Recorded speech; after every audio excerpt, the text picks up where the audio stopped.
Shalom, real quick. This is a Day of Atonement warning and thoughts put up by GMS Bible Teachers, Bible Teacher SC7, which is the elder Menatezak Ba, and he had made a statement which I caught about the children. You know, if your children come to you saying that they're hungry. So I put in a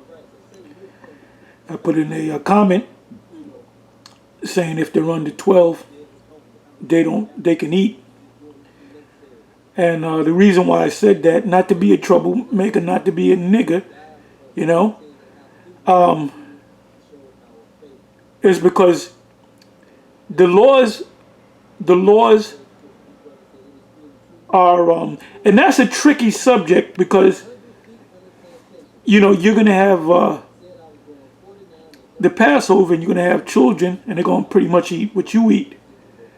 So they're going to keep, you know, you keep the Feast of Tabernacles, your children will have to do that too, as well. But really when you come up under the covenant is when you are a man and you become a man when you're 12 years old. You become a woman when you're 12 years old, you know, when puberty sets in. So they're going to partially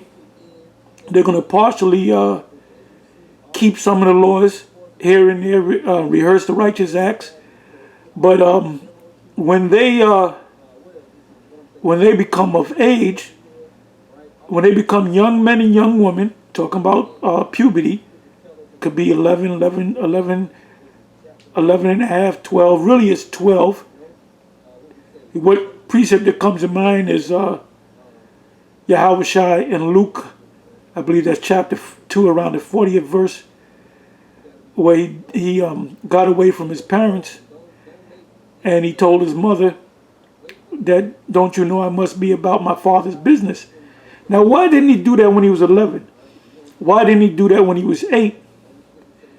Because he was 12 years old. He knew the law that to come up under the covenant, which the so-called Jews call it bar mitzvah, which means a son of the covenant, meaning you come up under the covenant, and it's usually 12 or 13. So that's the answer to why the Lord got away from his parents, and he said what he said to his mother, don't you know I must be about my father's business, because I'm under the covenant. I'm under the covenant. Now, it doesn't mean, oh, they're not under the covenant, you can give them pork. No. You try to ready them for the law, but when they're 12, they got to be serious about the law. That's when you become a man. Now, you got groups like Sakari saying, you're a man when you're 20 years old. No, you're under the covenant. You become a man when you're under the covenant. Okay? Now, I'm opening this up to a challenge.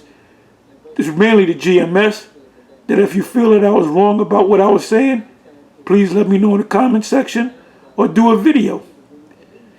You know, this would be like a friendly debate. But like I said, you fully come under the laws, statutes, and commandments when you are 12 years old. That's for men and women. That's why you don't give your daughter away when she's 8 years old. 12, 13, 14 years old. At 12, you're already thinking about, the father's already thinking about who he's going to give the daughter to. So anyway, I put that out there. You can come back on my comment board. I'm not scared. Or go do a video on it and on your thoughts. You know, going back to what I said about a minute ago about Sakari, saying that the reason why they say you're a man when you're 20, it tells you in Numbers, I believe it's Numbers 1, if I'm not mistaken. Somebody can put it up in the comment board. I went through the scripture a couple of weeks ago, and it says when an Israelite man becomes a part of the military, the army, is at 20 years old. Yeah, that means you're you know, your experience from 12 to 20 You know, by the time you hit 20 years old, you know you should have a woman and possibly a couple of children. So you do that when you're, you know, maybe 17, maybe 18. You know, your wife might be from as another Israelite woman. She might be 14 or 15 or 13.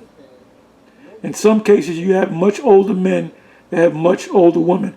Anyway, with that, I'm going to say shalom.